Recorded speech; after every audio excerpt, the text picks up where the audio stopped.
Hello, I'm Steve Graham. I've been playing golf as long as I can remember. I want to see you enjoy the game, and that means improving your basic skills. These instructional videos will provide you with the foundation you need to improve your play and enjoy the game more. Hello and welcome once again to the Middle Tennessee Performance Golf Center. And we're here today talking about problems that I see people run into as they try to improve their golf swing. And today we're going to still pick up in the address position, talking about balance and problems that I see people have with their posture angles and their overall balance at address. So this is the posture before we actually start swinging the golf club. And I'm going to start with the number one thing that I see people do is they have zero hip flex, and they have no tilting of their pelvic bone. So they get in incorrect motion in their hips and they end up rolling their spine. So we want to look something like this when we tilt over to hit a golf ball. I'm flat here in my lower back, so my pelvic bone is in neutral. I've got some nice hip flexion going on, so my belt line's been tilted over a little bitty bit. And then I'm fairly flat in my upper spine, although it's not flat as a pancake. I mean, I'm a little bit old for keeping it as flat as a pancake now. So Nicholas had a roll in his back and he did okay. So we're going to say that it's all right to have a little roll in your upper back. But I've got pretty good posture and I'm balanced right here. Now, I want to show the things that I see people do wrong all the time. And this is the number one thing on the list that you're probably struggling with, and that is going to be that we leave our belt line in a very rounded position here, and then we drop our spine over, and then we flex our knees to compensate. And so we end up in some posture that looks about like this. And the shoulders get pinched in, the back gets very rolled, and then we end up sitting back onto our heels, or some people will make this and sit up on their toes in their posture. But their belt line is the culprit. They have taken their belt line and left it sitting this way, and they've not tilted their belt line down. And so we need to tilt our belt line down some as we get into our golf posture. This is number one.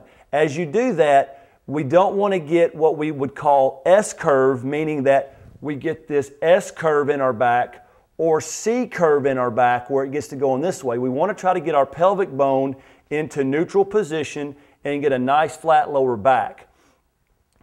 That is the key to doing that, is to tilt the belt line down, okay?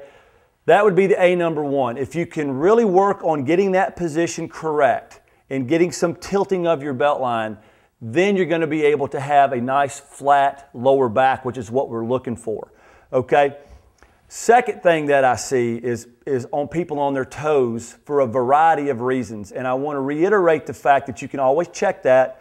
If you're on your toes and you're at address, just simply, if you can't tap your toes, then you know you're leaning too far forward. So always make sure you can tap your heels and tap your toes. Why would you get on your toes? One of the other main things that I see people do is lack of knee flex. They get too straight-legged. They don't flex their knees hardly at all because they want to be tall to the golf ball, which is not a bad idea in itself, but you need some knee flex. But they get very straight-legged, and again, they tilt over from the top. And my center of gravity starts to climb, and I get all this pressure up here in the top of my chest, and I really don't have any weight down in my feet.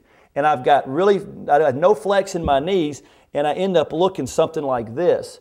And this actually can feel okay to people. They don't really feel like they're not in a nice position, but it's very unathletic. And as you can see, if somebody just pushed me from behind, I would just fall on my face.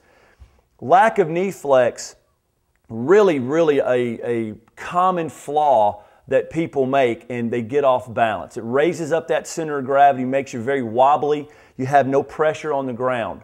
So you got to flex your knees some. How much do I flex my knees? We want to flex our knees to about the kneecap is coming out somewhere to around this, just if you got on shoes with laces, it'll be just past your shoelaces. It won't be out past your toes. Somewhere just short of your toes, back to around your shoelaces. Everybody's going to be a little different on that, but you got to play around with it. But you need some flexing in your knees, okay? So we've talked about tilting the belt line down and flexing the knees, okay, and how that affects your lower spine. Okay, a couple of the other very common problems that I see it address. This is a very good question. How far do I know how to stand from the ball? People show up, they'll stand this far from it, they'll stand this far from it, and people really have a struggle with how far from the ball do I stand. And they put the club on the ground with the ball down there, and then they react to where they set the club on the ground.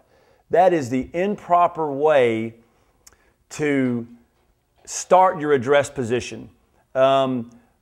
This leads back to our pre-shot routine and leads back to how we're going to get on balance. And that's why I always go back to the pre-shot routine and the routine of doing things correctly.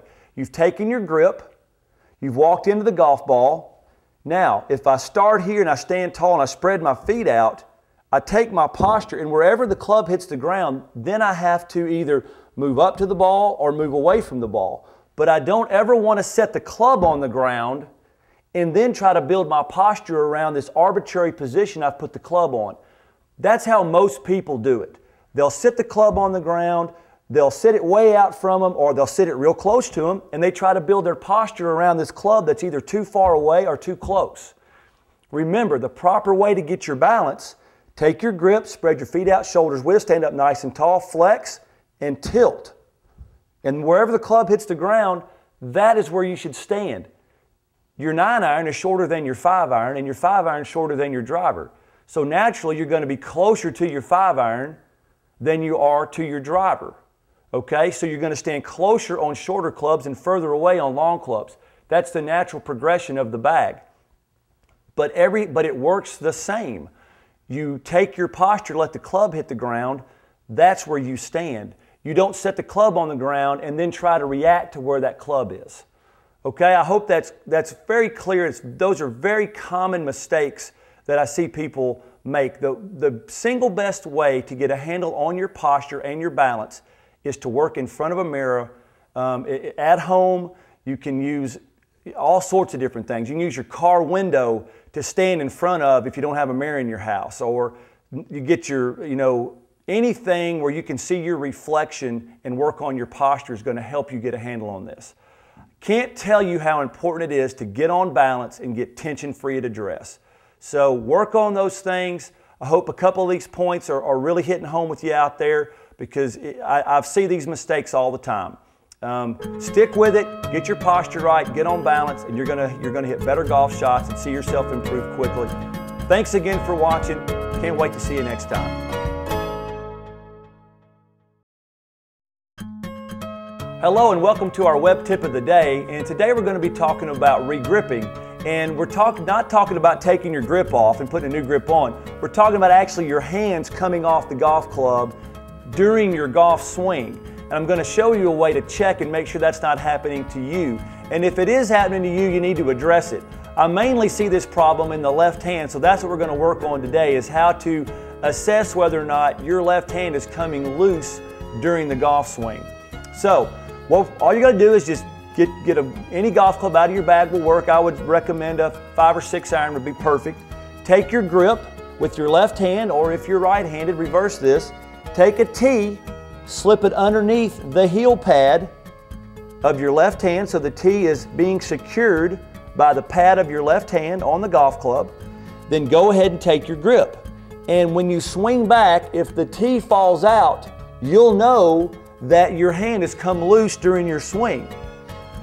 Of course, we don't want the tee to fall out, okay? So we want to put the tee right underneath my heel pad, take my grip, swing to the top, the tee's still in there, swing through to the finish, the tee is still underneath my heel pad of my left hand. Re-gripping is a very common problem. I want you to go to the driving range or in your backyard, put that tee underneath your left heel pad and see if it's applying to you. If you're re-gripping, this is really going to help you get better. Thanks for watching. See you next time.